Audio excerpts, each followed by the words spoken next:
un nuevo encuentro de nuestro viaje exploratorio por las tierras bíblicas. ¿Me escuchan bien ustedes? ¿Sí? Ok. Saludamos también si hay personas conectadas en la aplicación. Les mandamos un saludito desde aquí y nuevamente la bienvenida a Manuel, María del Carmen, Raúl y Claudia, y un saludo a aquellos que nos van a ver en diferido, que verán las grabaciones. Vamos a compartir pantalla y ya estamos listos para comenzar. Vamos a hacer un breve repaso porque comenzamos a estudiar esta lección número 13, pero bueno, ya pasaron como 15 días, así que conviene hacer un repasito. Hoy vamos a viajar junto a Jonás, que va a ser nuestro personaje, va a ser la historia del día, a viajar a la llanura costera del Mediterráneo, ¿sí? Recuerden que el territorio de Israel, esquemáticamente representado en este mapa, tiene diferentes áreas geográficas, como puede ser la zona del Negev. A ver, voy aquí. La zona sur del Negev, que es una zona más bien desértica. Estuvimos viendo todo lo que es el valle del Rif del Jordán, que sería toda esta zona aquí excavada, correspondiente a un accidente geográfico que habíamos visto, que viene ya, una falla que viene desde el continente africano, y en el cual encontramos el mar Mediterráneo, el mar Muerto, el río Jordán propiamente dicho, el mar de Galilea. Tiene toda una zona montañosa central, que es toda esta zona de acá, en la cual encontramos toda la región sur perteneciente a las montañas de Judá, y la región norte conocida como la tierra de Samaria o de Efraín. También el Monte Carmelo está en este extremo, al cual volveremos en algún momento y vamos a estar muy cerquita de ahí también. Otra área geográfica en la cual ya estuvimos es el Valle de Jezreel, que es toda esta especie de pasaje o pasadizo que une el Valle del Rif del Jordán con el Mediterráneo, ¿sí? Y estuvimos también aquí contando la historia de Sísara, ¿se acuerdan? El general del ejército que murió a manos de una mujer, de una ama de casa. Y hoy nos vamos a ubicar en lo que sería la llanura marítima, ¿no? Que toma parte de lo que es la costa y también toma parte de lo que podría ser la plataforma submarina, ¿sí? La plataforma submarina que tiene ciertas características. Muy bien, entonces acá tenemos otras imágenes, esto de imagen satelital, donde vemos pintado más en color verde oscuro parte de esa llanura marítima que, como ven, toma la tierra, pero también toma parte del el lecho submarino, ¿sí? Que específicamente acá tendría que dibujarse así, ¿sí? Toda esta plataforma continental submarina. Acá tenemos destacado dentro de esa llanura marítima la conocida actualmente como Franja de Gaza, ¿sí? Que siempre fue un territorio que estuvo ocupado por los filisteos, ¿sí? Hoy por hoy pertenece al pueblo palestino, que étnicamente, históricamente, no son los filisteos de las épocas bíblicas, sino que obedecen a otras ramas.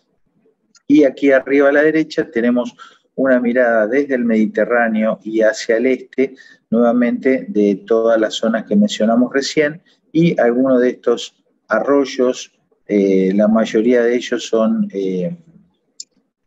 arroyos o ríos de estación, de la época de lluvia, de la época de verano con agua de deshielo, y muy poquitos son perennes, ya vamos a ir viendo fotos, y vemos cómo muchos de ellos terminan desaguando en el Mediterráneo y también influyendo para la construcción de esta llanura marítima con todos los sedimentos que van trayendo desde las zonas montañosas.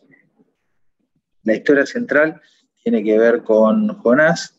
Dice que la palabra del Señor vino a Jonás, hijo de Amitai, y le dijo: levántate y ve a la gran ciudad de Nínive y predica contra ella, porque hasta mí ha llegado la maldad de sus habitantes. Jonás se levantó para irse a Tarsis, ¿sí? En vez de ir a Nínive, fue a Tarsis, y huir de la presencia del Señor. Descendió a Jope y halló una nave que partía hacia Tarsis. Entonces pagó su pasaje y, para alejarse de la presencia del Señor, segunda vez que lo menciona, subió a bordo dispuesto a irse con ellos a Tarsis. Pero el Señor hizo que en el mar se levantara un fuerte viento y se desató una tempestad tan grande que parecía que la nave se iba a partir. Los marineros tenían mucho miedo y cada uno de ellos clamaba a su Dios. Entonces echaron al mar los enseres que había en la nave para deshacerse de ellos. Jonás, en cambio, había bajado al interior de la nave y se había echado a dormir. Bueno, una historia que ya hemos leído, estudiado, analizado otras veces en nuestro curso de método de estudio bíblico. Hoy le vamos a dar un toque y un énfasis especial a los aspectos geográficos, ¿sí? No tanto al estudio y al mensaje o metamensaje que encontremos allí. En primer lugar, decir históricamente que ya el reino de Israel se encuentra dividido, ¿sí? En un reino del norte y del sur, y Jonás va a ser uno de los primeros profetas que escribe su historia, y tenemos un libro con su nombre. Habían ya estado en acción algunos otros reyes, algunos otros profetas, como Elías y Eliseo, pero Jonás es el primero que tenemos un registro escrito de su obra, ¿sí? Hay dos formas de interpretación de esta historia.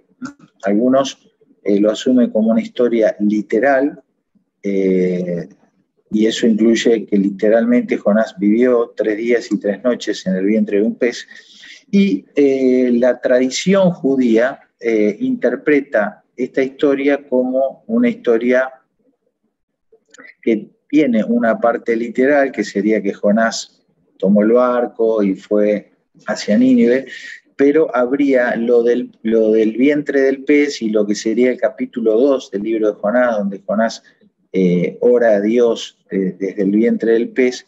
La tradición judía lo toma eso como que en realidad fue una visión que tuvo el profeta, fue un evento no real, sino virtual, y que, bueno, lo llevó a Jonás a arrepentirse y volver a Nínive a hacer la predicación de arrepentimiento que Dios le había dado. Lo digo simplemente a título informativo.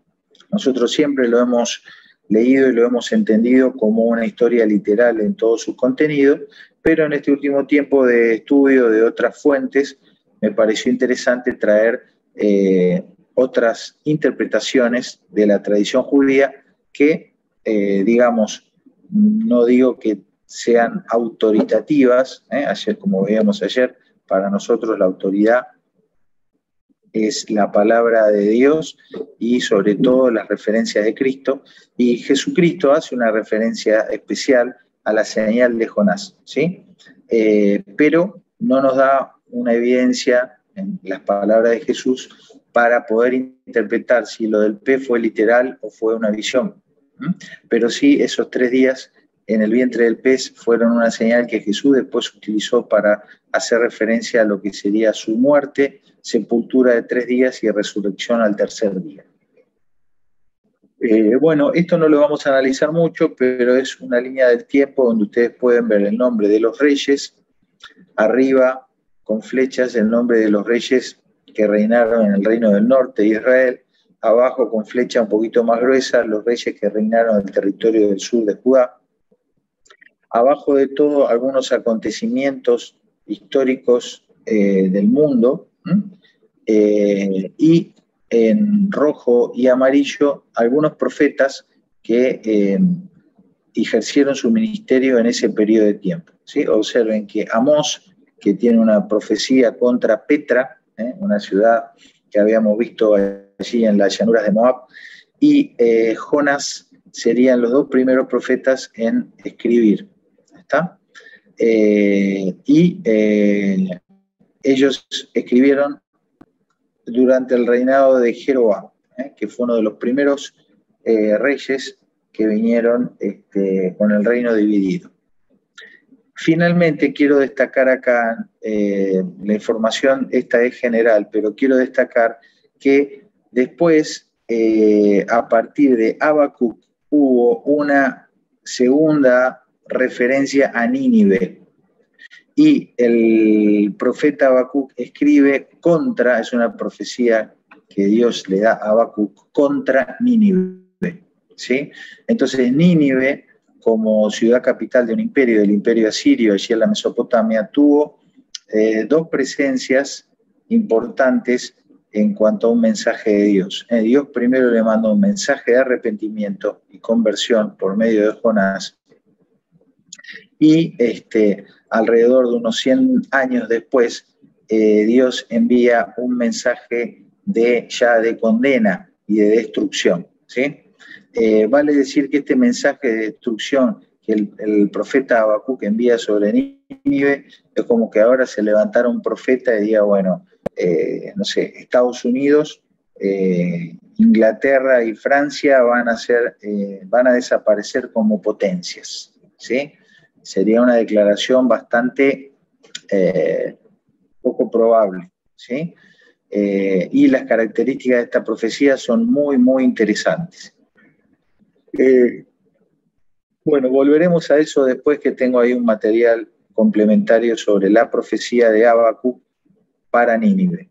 Sin embargo, quiero volver a la historia y observen aquí la ubicación de Nínive, ¿sí? Recuerden que la ciudad de Nínive, junto con la ciudad de Babilonia y otras ciudades caldeas, se encuentran alrededor de estos dos ríos importantísimos, el Tigris y el Éufrates, que conformaban una zona fértil de lo que sería la región de Asia, ¿sí? Conocido como el creciente fértil. Esta zona siempre fue objeto de todos los imperios, porque todos los imperios querían tener dominio y control de las zonas más productivas en esa época, en relación sobre todo a la ganadería, ¿no? Y a la agricultura. Y particularmente la zona de la Mesopotamia, entre el Tigris y el Éufrates, fue también por eso una de las primeras civilizaciones, de las primeras organizaciones humanas, asentamientos humanos que se conformaron, digamos, por lo que podríamos entender una cohabitación civilizada con ciudades-estado, ¿sí? Entonces acá tenemos Nínive, Babilonia, Ur de los Caldeos.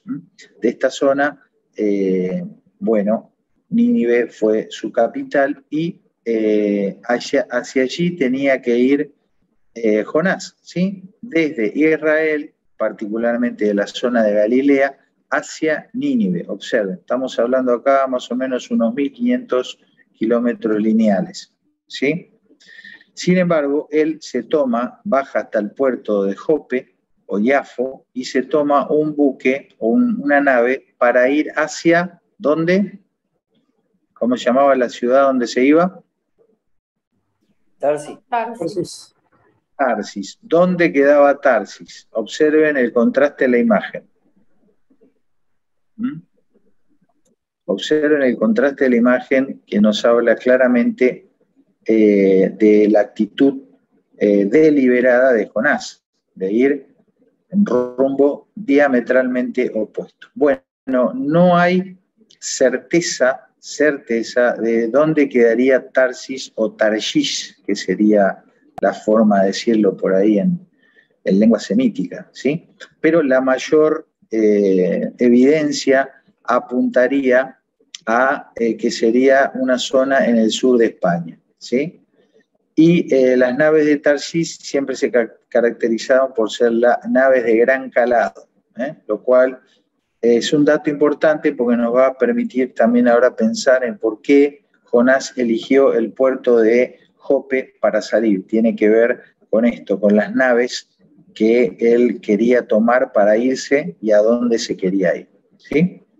Entonces, interesante como primera reflexión la reacción opuesta a la voluntad de Dios que toma Jonás.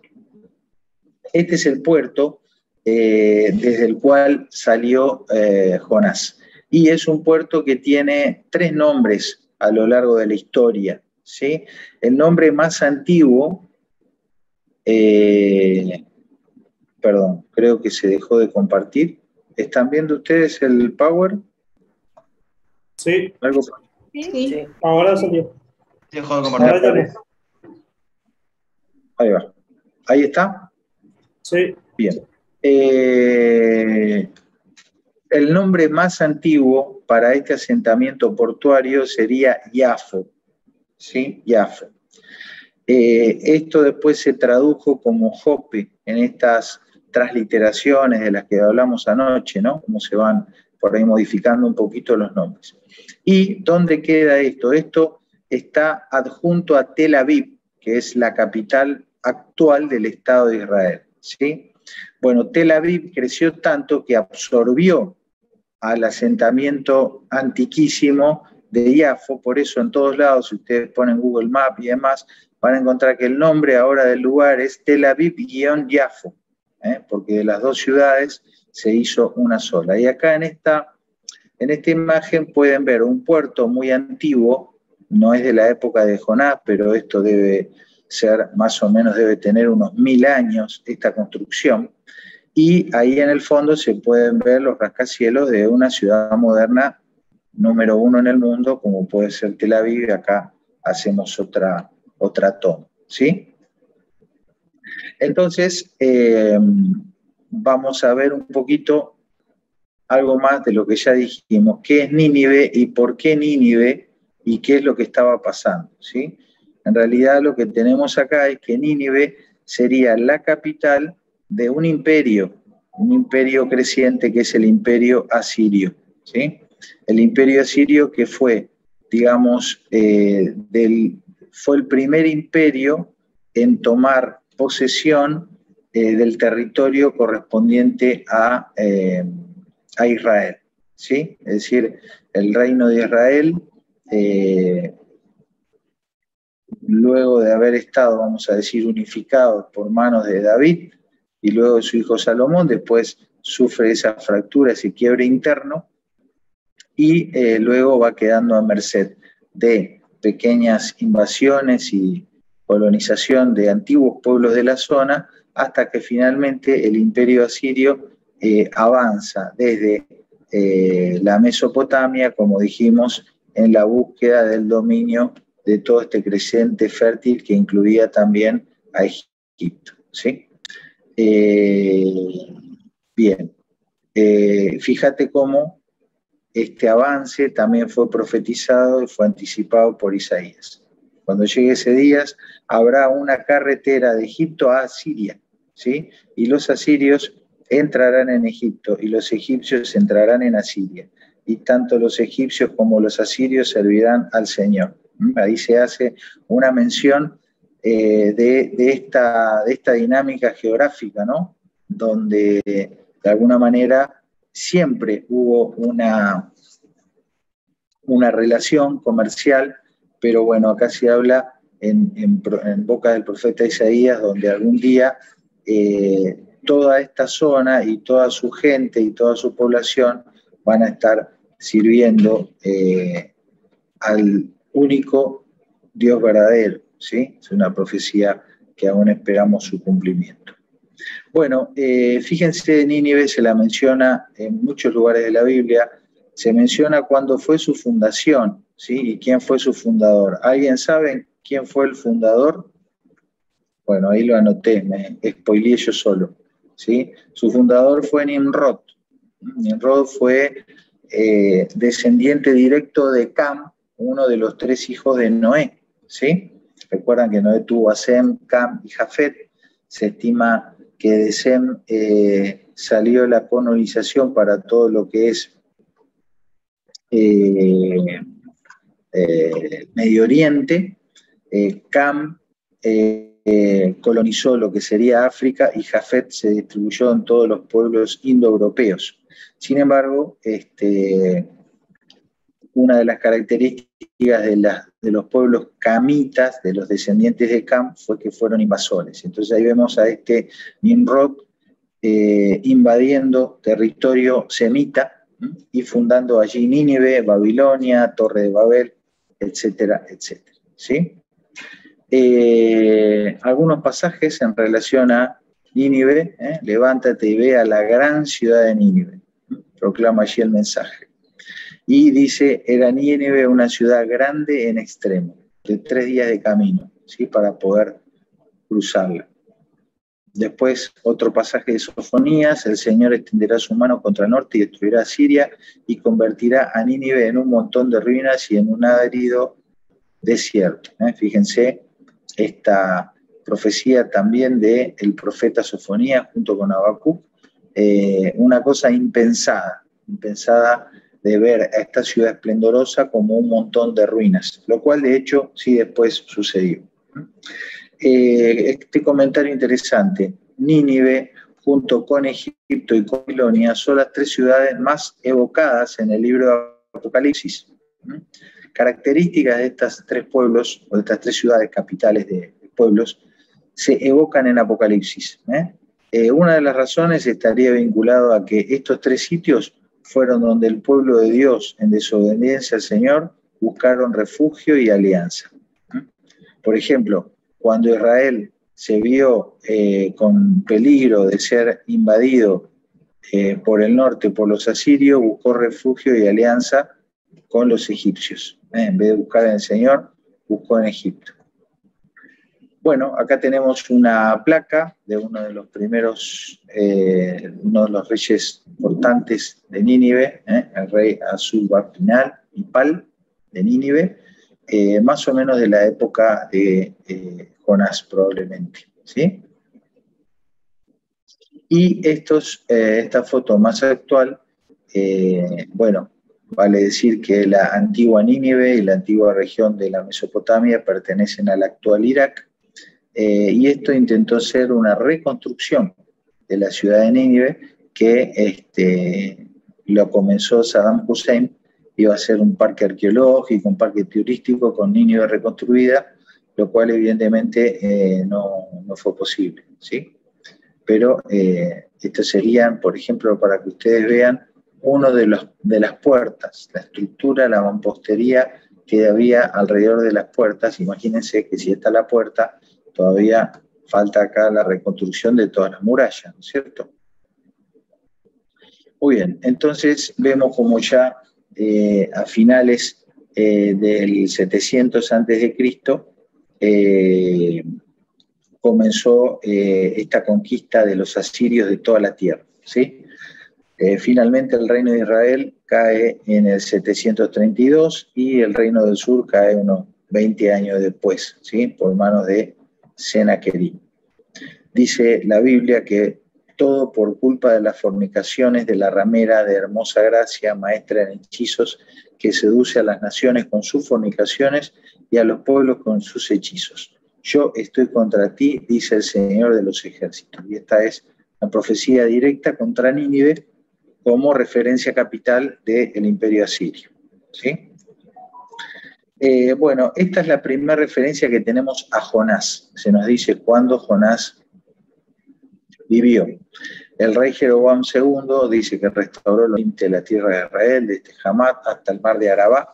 El mar de Arabá es el mar muerto, conforme a la palabra del Señor de Israel, la cual había anunciado por medio de su siervo Jonás, hijo de Amitai, profeta que fue de Gat-Hefer, ¿sí? Entonces acá se nos dice en qué época vivió Jonás, de quién fue hijo y de dónde él vino, ¿sí? La ciudad o el asentamiento de Gat-Hefer estaría acá y esto corresponde a la región de Galilea, ¿sí?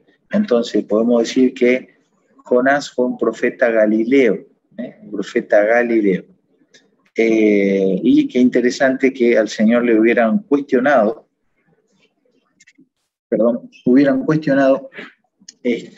los maestros religiosos de su época y se equivocaron, ¿no? Porque tenemos esta referencia, dice, respondieron y le dijeron, ¿eres tú también Galileo? Escudriña y ve que de Galilea nunca se ha levantado profeta. Aquí estos sabios estudiosos de las leyes y de la historia judía se equivocaron porque sí hubo un profeta en Galilea que fue Jonás.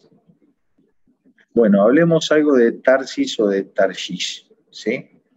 Se menciona en otras partes de la Biblia, por ejemplo, en el profeta Isaías dice, pondré en ellos una señal y enviaré a los sobrevivientes de ellos a las naciones, a Tarsis, a Fut y a Lud, que disparan arco, a Tubal y a Javán, a las costas lejanas que no han oído de mí, ni han visto mi gloria, y publicarán mi gloria entre las naciones. ¿Sí? Entonces se la menciona, no dice dónde, pero hay todo como una idea de que es un lugar lejano. La zona de Tubal y de Javán aparentemente sería toda la región de los Balcanes, es decir, Grecia, Bulgaria, toda esa zona. Acá hay otra referencia, que está en el libro de los Reyes, muy interesante. Quiero borrar esta macana que hice, pero parece que no borro. Deshacer. Bueno, quedó el rayón, sepan disculpar. Dice, ya que el rey Salomón tenía en el mar una flota de naves de Tarshish, junto con la flota de Hiram, y una vez cada 3 años la flota de Tarshish venía y traía oro, plata, marfil, monos y pavos reales, ¿sí? Entonces acá hay un grabado donde se ve más o menos, se grafica todas las cosas que venían cuando venían estas flotas, ¿sí? Algunos piensan que esta nave de Tarshish, que tardaban 3 años en hacer su recorrido, muy probablemente recorrieran no solo, acá tenemos Israel, Europa, África, ¿sí? No solo estarían recorriendo las costas del norte de África, todas las costas del Mediterráneo, sino que algunos piensan que también podrían haber sido navegantes que llegaran a América, ¿sí? Bueno, como sea, ya había, como ven, una relación del rey Salomón con estas flotas de naves de Tarshish, y observen que también la distingue de las flotas de Hiram. Ya lo vamos a volver a ver a Hiram en la lección, porque Hiram es fenicio, y aparentemente, si bien los fenicios fueron siempre los pioneros y los reyes del mar, no tendrían tan desarrolladas sus embarcaciones, porque las costas fenicias no daban para barcos de gran calado como sí los daban algunos de los puertos de Israel. Por eso es que se juntaban ahí las naves de Tarshish y las flotas de Hiram. Bien, continuamos.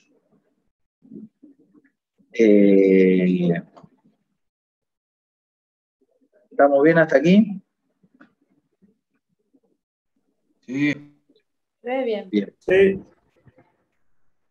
Bueno, entonces, estos son algunos de los lugares posibles para identificar Tarsis, ¿sí? O Tarshish.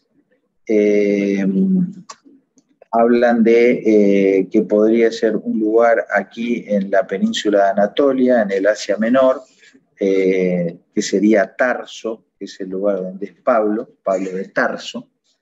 Algunos piensan que podría ser la isla de Creta, ¿sí? De Cerdeña, una isla italiana, y otros, como ya dijimos, podría hacer referencia a Tartesos, un lugar en España, y otros asumen que es un nombre que describe un puerto lejano, ¿sí? Bien, aparentemente aquí habrían encontrado ciertos vestigios que lo vincularían mucho con Israel, la tierra de Israel, ¿sí? Restos, todo lo que tenga que ver con cultura, vasijas y demás, con lo cual habría un vínculo, y por eso podría ser que Jonás optó por ir hacia ese puerto. Bueno, entonces la huida de él fue desde su lugar de vivienda en Gat Hefer hacia el puerto de Jope o Yafo, como dijimos, ¿sí? Desde Galilea hasta la zona de Yafo. Dice el apunte, Jonás rechaza inicialmente la llamada divina, al igual que otros profetas, ¿sí? ¿Se acuerdan de Moisés, que puso excusas? Jeremías también puso excusas, ay Señor, soy joven, no sé hablar, pero Jonás no solo protestó, sino que más bien huyó, a diferencia de estos otros dos hombres de Dios que tal vez por temor, por incertidumbre, ponen excusas, ponen peros. Jonás se queda calladito, pero efectiviza y huye, ¿sí? Y acá el verbo nos dice descendió a Jope. Efectivamente desciende porque pasa desde una zona montañosa, las montañas de Galilea, a la zona de la llanura costera de Jope, ¿sí?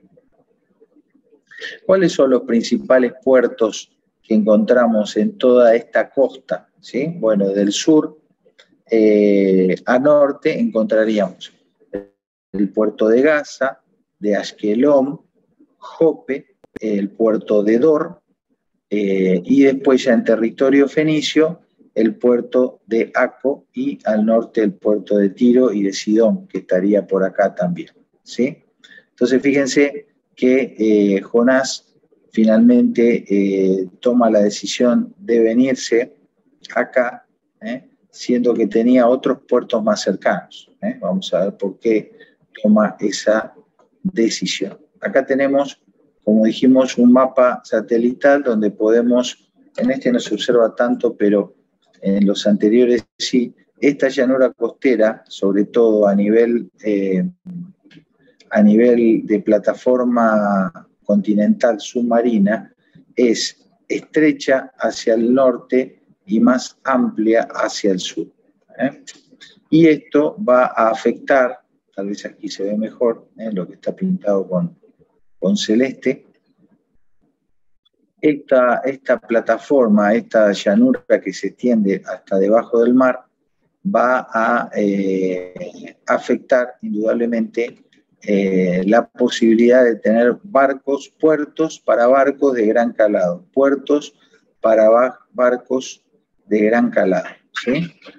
Y es lo que vamos a estar considerando ahora.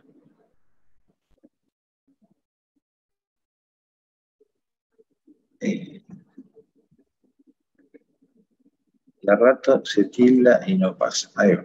Vamos a dividir esta llanura costera en tres zonas, una zona central y una zona norte. La zona sur fue una zona que correspondió históricamente, como dijimos, a territorio filisteo.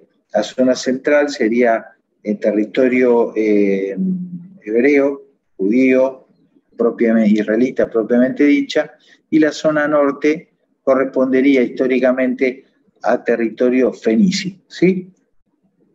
Y ahí encontramos los puertos de Gaza a Jope, de Jope al Monte Carmelo, donde está otra ciudad que vamos a ver aquí, y finalmente desde aquí hasta el norte, la zona de Tiro y de Sidón, perteneciente a los fenicios, ¿sí? Entonces, observen que un barco de gran calado, porque recuerden que Jonás quería hacer un viaje largo a Tarsisa, una tierra lejana, entonces debía tomar un barco de gran calado. Entonces vamos a ver cómo las diferentes cambios en esta geografía de la llanura costera hacían más favorables que un puerto versus otro para que Jonás hubiera elegido esa zona, ¿sí? Antes de hablar de eso, también vamos a hacer un recordatorio de los arroyos, o se acuerdan que los mencionamos como Nahal en hebreo o Wadi en árabe, que desde la zona central montañosa, ¿sí?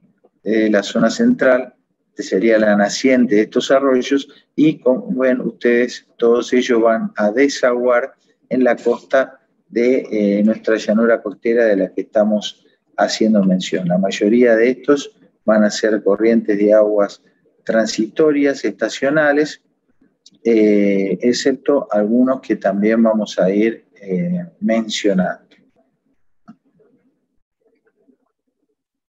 Bueno, observamos aquí, entonces, las características de estos nájal, puntualmente el nájal besor, pero hay otros también.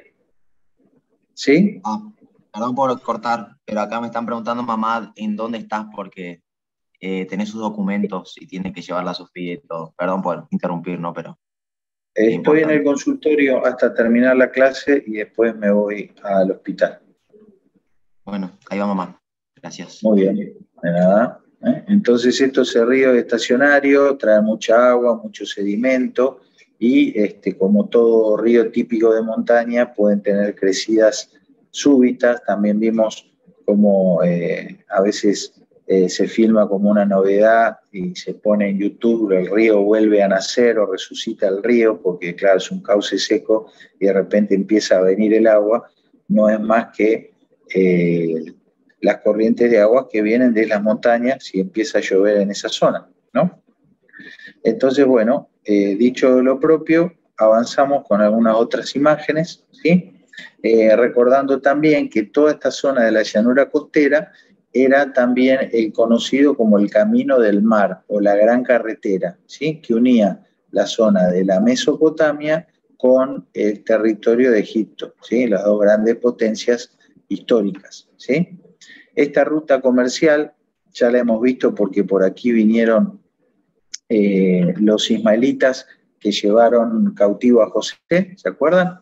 Y se distingue esta ruta de otras dos que hemos mencionado, la conocida como la ruta de los patriarcas en azul, que es una ruta que va siguiendo los picos de las serranías, ¿sí? Toda la zona montañosa central, y había otra ruta conocida como la ruta del Rey en rojo, que iba por una zona también semimontañosa y con llanuras, que serían las llanuras de Moab, bordeando todo por aquí, ¿sí?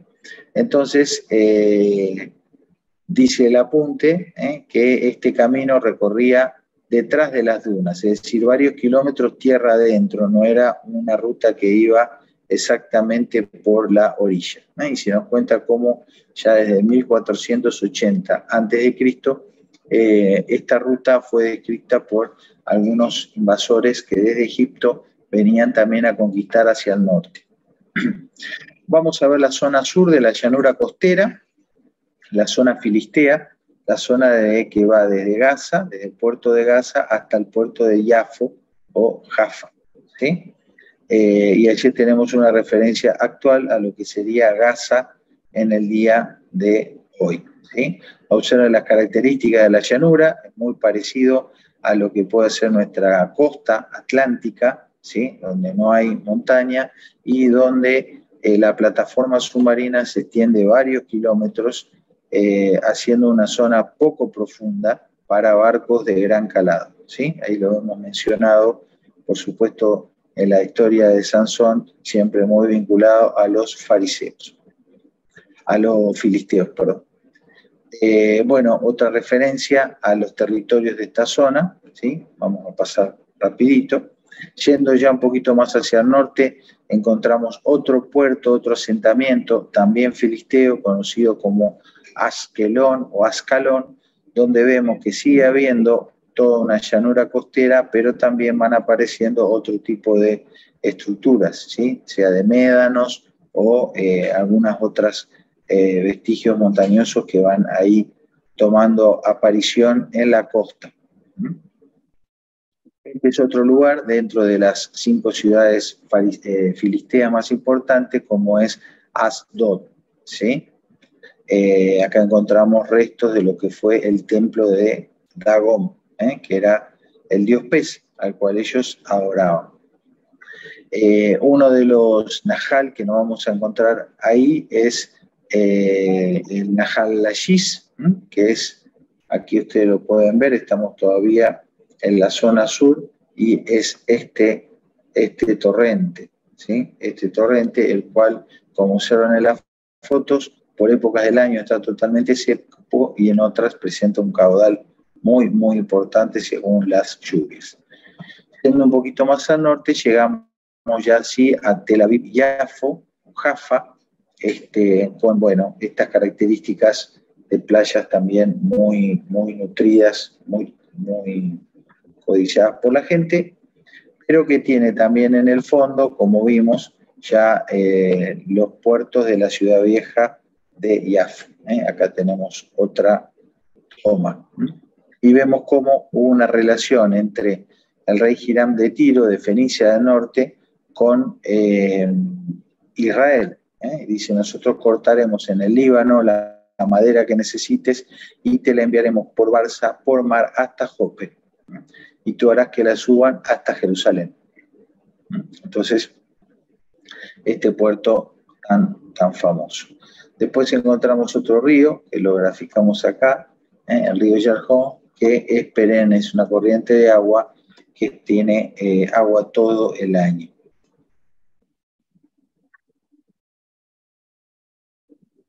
Junto a la ribera del río Yarjón se desarrolló esta ciudad también antiquísima, conocida como Afec o Antipartis, ¿sí? También presente en los relatos bíblicos. La zona de los filisteos, ¿sí? Como dijimos, muy diferente étnicamente a los palestinos actuales, aunque el nombre suene parecido. Recuerden que eso fue una imposición no me acuerdo si Tiberio, creo que fue Tiberio César, un emperador romano, que decidió arrasar con toda la historia y toda la cultura de Israel.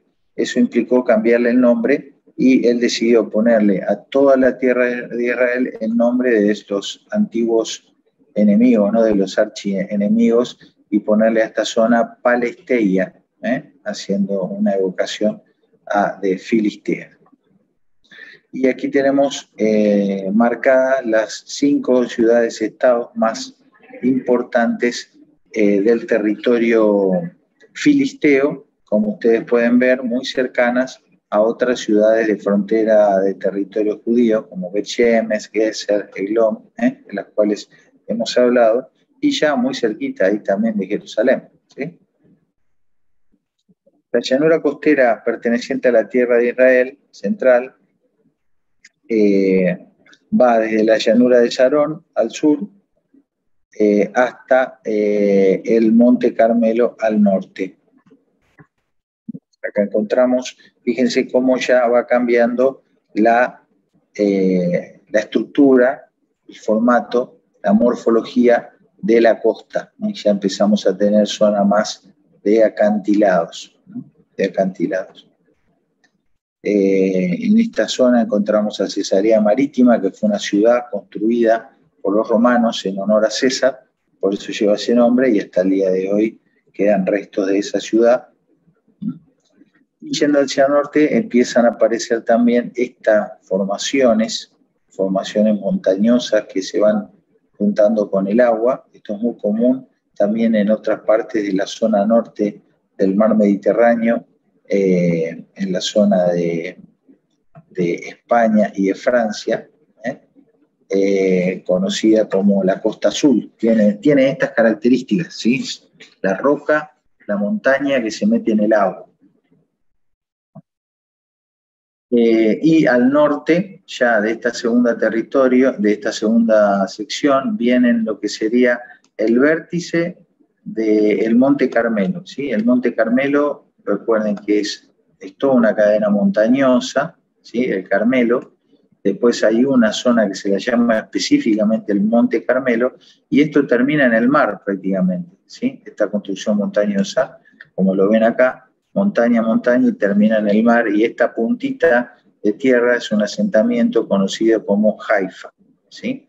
Es una ciudad muy, muy, muy bonita, por lo que dicen, ¿sí? Muy importante. Bueno, algo interesante que comentaba la persona con quien tomo el curso, que es que el pueblo de Israel casi siempre evitó el mar, ¿sí? No vemos a ninguno de los reyes haciendo su casa o su palacio en el mar. Siempre buscaron la montaña, lo mismo que los patriarcas, a diferencia de otras culturas que siempre fueron buscando el mar.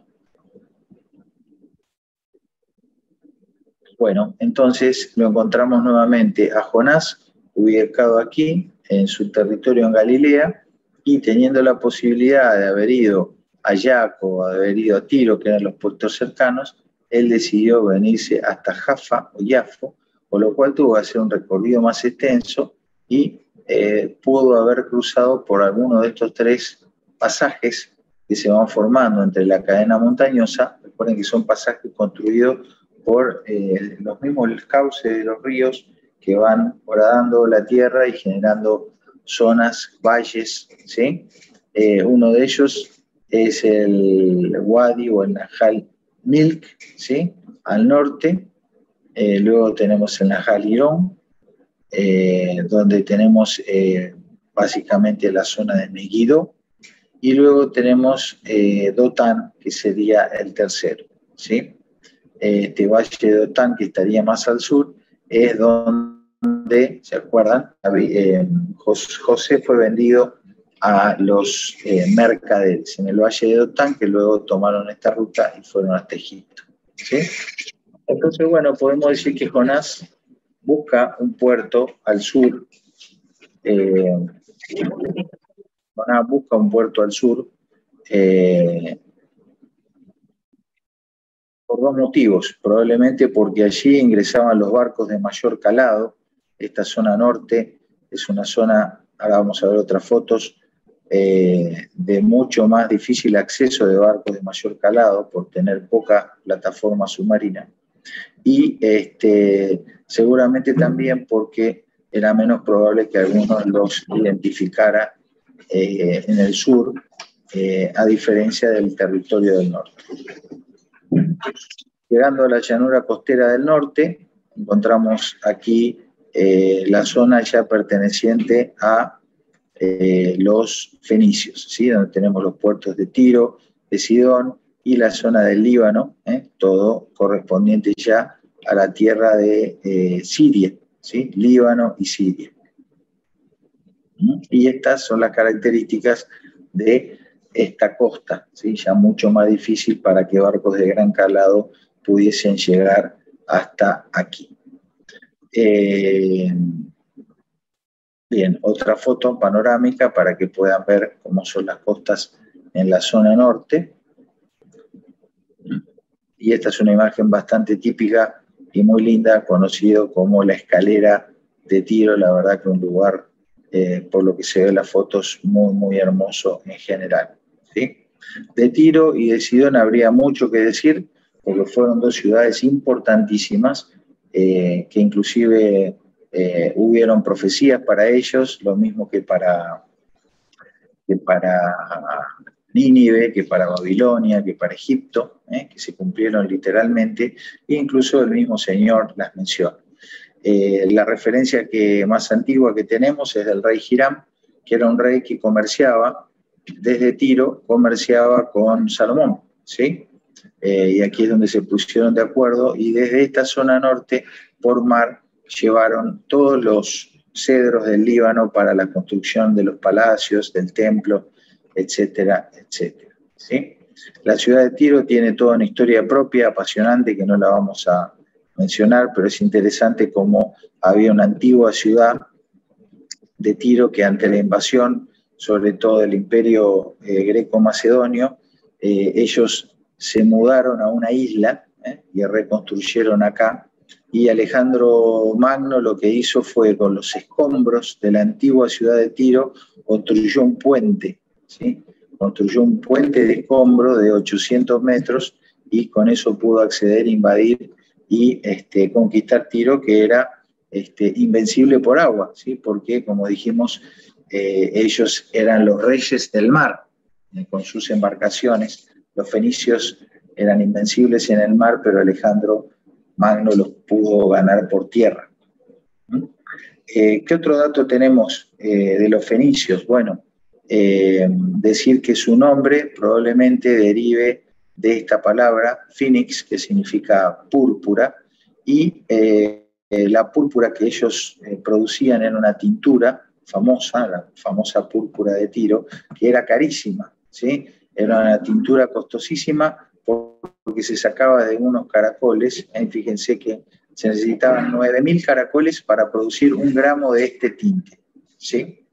Entonces era muy, muy famoso, muy costoso, y bueno, ellos eran grandes comerciantes también, y eran grandes marinos, ¿sí?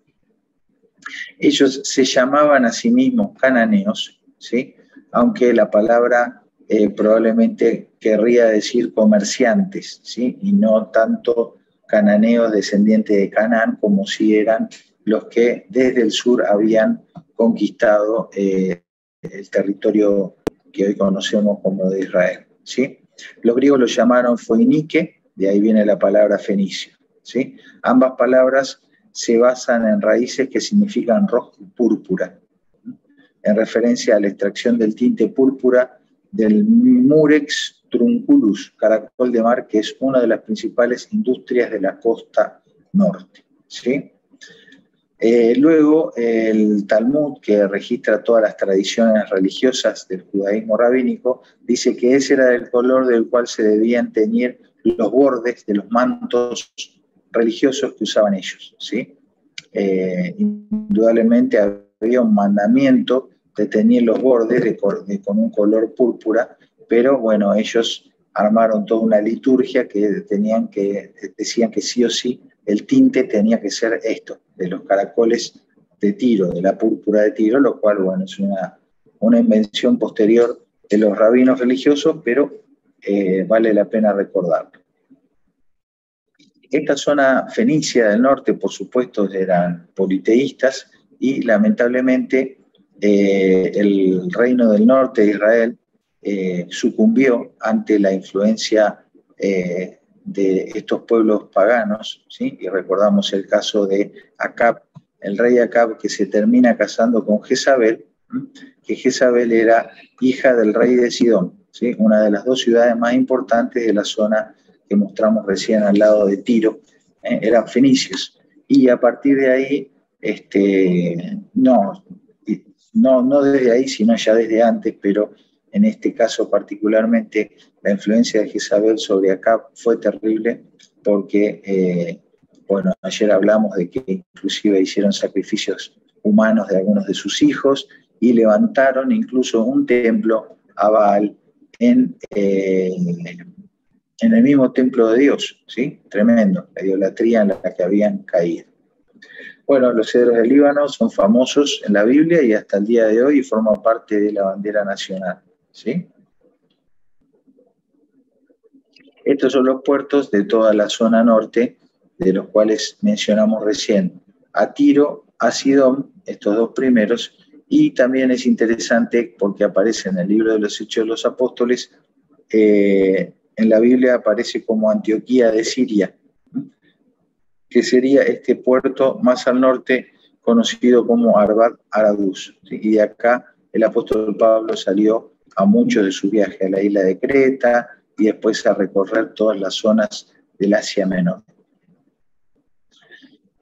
Bueno, fíjense cómo Tarsis estaba presente en toda la estructura comercial que se describe en varios pasajes de la Biblia, ¿sí? Comerciaba con Jubal, Tubal y Mesec, que todas estas corresponderían a la zona de los Balcanes, ¿sí? Y bueno, otras localidades, ¿sí? Comerciaban caballos, corceles, mulos, cambios de mercancías.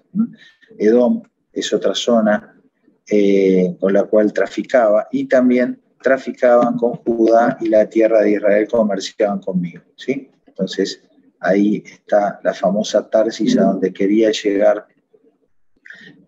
Jonás. Las naves de Tarsis eran como tu caravana que transporta tus mercancías. Se la menciona varias veces a estas famosas naves de Tarsis de gran calado, que probablemente tendrían una forma así, ya que tendrían gran influencia fenicia, ¿sí? Esta es una foto del Museo Marítimo de Israel, un modelo a escala, ¿sí?, de un barco mercante fenicio conocido como los hipopótamos, ¿sí?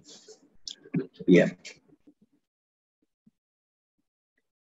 Bueno, como ya dijimos, la mayoría de los israelitas habitaba en la zona central, montañosa. Sin embargo, parte del territorio de Israel llegaba hasta la costa y le correspondía a las tribus de Zabulón y de Jasher, ¿sí?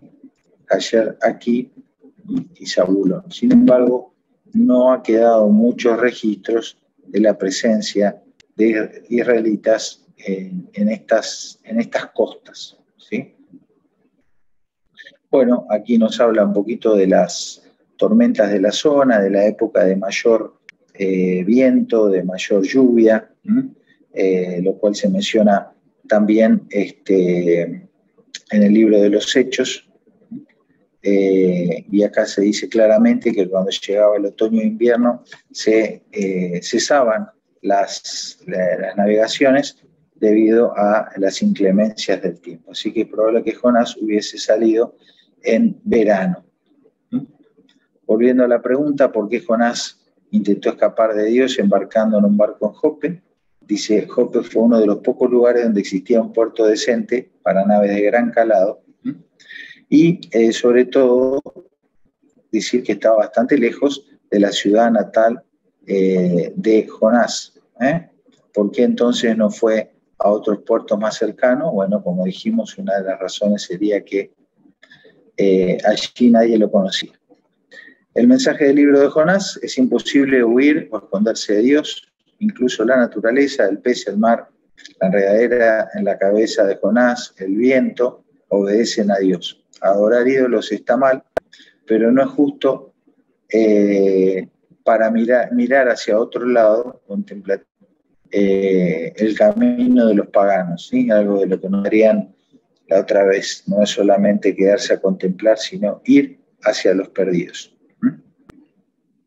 Entonces, fíjense cómo aún los marineros intentaban buscar a Dios, ¿sí? El rey de Nínive se arrepintió, y sin embargo, vemos cómo Jonás se resistió a todo esto. Debido a que este libro trata como el tema central la redención de los gentiles, es crucial que la configuración geográfica de esta zona sea en dos áreas que no son israelitas, ¿sí? El puerto de Jope no era israelita y la ciudad protagonista de esta historia, Nínive, tampoco era israelita. Son el punto más lejano del mundo, lo mismo que Tarsis, ¿sí? Conocido a los ojos de los israelitas, es decir, tan gentil como sea posible. El punto es que si incluso estos paganos aceptan a Dios, ¿cuánto más deberían Jonás y la gente de la tierra de Israel arrepentirse? El punto es subrayar la desobediencia de Jonás el profeta, contrastando contra los que están en el otro extremo del espectro, los gentiles. La historia requiere un medio totalmente no israelita y Jope se ajusta perfectamente a esta necesidad, ¿sí? Este otro análisis de por qué Jonás pudo haber elegido Jope. Quedan un par de diapos y terminamos, ¿sí?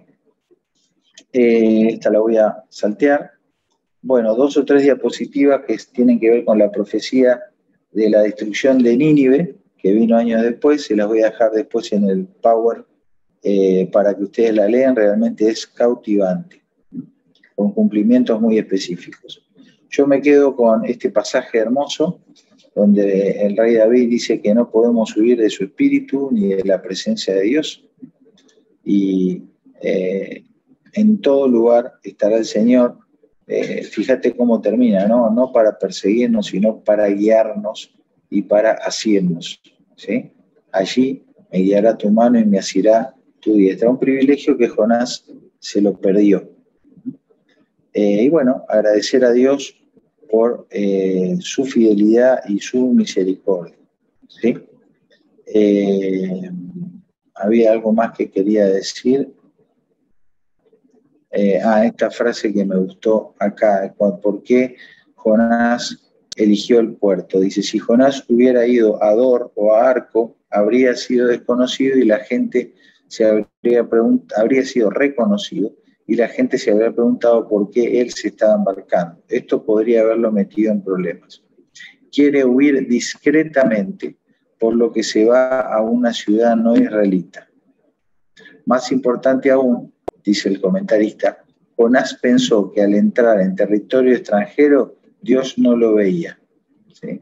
Qué ilusión esta. Pensó que al irse a un puerto pagano, dominado por los filisteos, Dios ya no lo iba a acompañar.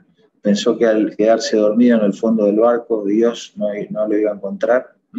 Ingenuidades, estupideces que a veces hacemos cuando queremos caminar en sentido opuesto a la voluntad de Dios. Muy bien, bueno, hemos llegado al final de la maratón. ¿Cómo están? ¿Se marearon mucho en el viaje?